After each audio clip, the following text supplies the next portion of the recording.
Hey, it's Cole, and I'm doing covalent and ionic bonding. We're going to start off with ionic. An ionic bond is when an atom donates an electron to another atom to make the other atom equal. So, for example, we will take Na, which has a plus, which has one electron, and we'll have Cl over here, which will have 7. 1, 2, 3, 4, 5, 6, 7. Okay?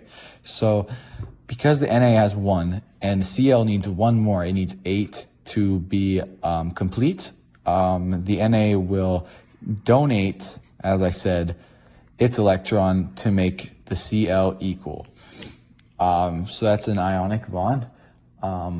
And ionic bonds do not have a polar or a non-polar bond, which I'll get to later. And when an ionic, when an ionic bond happens and it brings it over,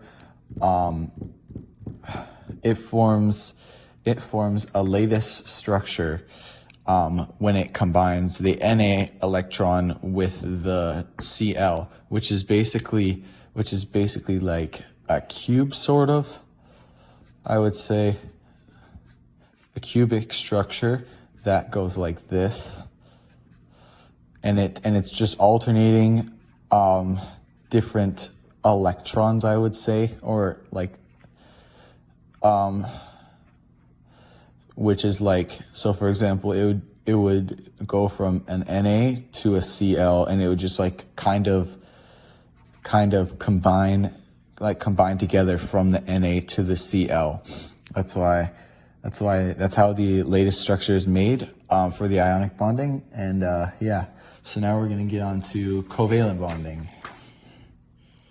Covalent bonding is when two atoms combined to make both of them equal. So, and there are two different types of ways to figure this out. Two of the ways are, there is a polar and a non-polar bonding in the covalent bonds. So first, in polar, for example, we will take, it's in which the electron pair is shared unequally between the two atoms. So it's like there isn't the same amount of atoms in every single atom. So for example, we're going to do H2O, which is an H, and it has a 1, right? But then we're going to draw our O, and then another H, because it's H2O. So we're going to do another H, and it has 1. But because these already have 1, and an O has 6 of them, so we can draw out 6. So we can draw 1, 2, 3, 4, 5, 6. So now it has 6. But if you look here, because the H has given 1 to the oxygen, it now has 8, which makes it complete. And the funny thing is once we add our other ones onto the O, I kind of drew it bad, but like this other one will be attached with this to make it, it's better up here, is when this attaches to the other one, the O will also share one with it. So then it makes the H, because the H is weird because hydrogen only needs 2 to make it complete, and everything else needs 1, or 8, sorry. So that makes it equal out. So then they all equal out. That's when it makes it H2O. And for non-polar on this side, it is in which an electron pair is shared equally between the two atoms.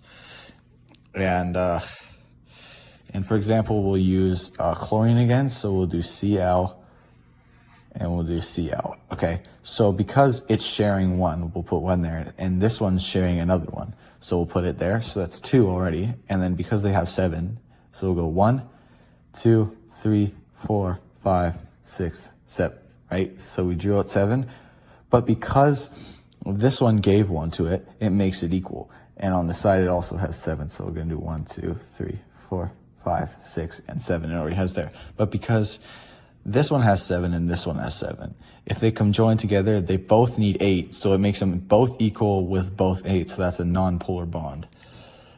And in covalent bonding, it is only with 2 nonmetals. You can only have nonmetals in it. And covalent bonds are the weakest out of the bonds, out of ionic and covalent, because they are sharing electrons and not transferring them. So yeah, that's ionic and covalent bonds for you. Thank you. Okay, so ionization energy. It is the amount of energy that it is needed to take an electron from its atom. And so if we look at it, the higher we go up the periodic table, the more energy is needed, because at the top, you have less rings around the nucleus, so there's a tighter bond between the electron and the nucleus, so it's harder to take away, so it requires more energy. Where at the bottom, you have more rings, so the electrons are further away and they're on an outer ring, so it's easier to take this electron from the atom. So which elements have the highest and the lowest ionization energy? So when we look at the periodic table, we know that the noble gases have the highest ionization energy because they have a full outer shell. So they're very stable and they have like a complete outer shell, where we look at an alkali metal and there is no outer shell completed, so it's kind of unstable. So this one wants to get rid of that electron because without it, it will be more stable. So that requires less energy to take it because it wants to give it away. Where if we look at this, it's going to take more energy because it's already stable and it doesn't want to give anything up. Okay, so electronegativity is how good an atom is at taking an electron. So if we look here, we know that chlorine is missing 1 electron on the outer shell, therefore it wants to take it from sodium, Na. So we see here that chlorine will be good at taking this, and so it's a good example of electronegativity, and this occurs quite often. That's why salt is so common. And then if we look down here, we know that fluorine is in the same boat, but fluorine trumps chlorine because it has less rings, so all of the atoms are closer to the nucleus, so they have a tighter bond, so it rules over everything else. So it is the most electronegative, because if we say this is a magnet and it comes near other electrons, its magnet only gets stronger, and since these are closer to the nucleus, it has a tighter bond and a tighter, like a bigger magnet, so it'll want them more than anything else.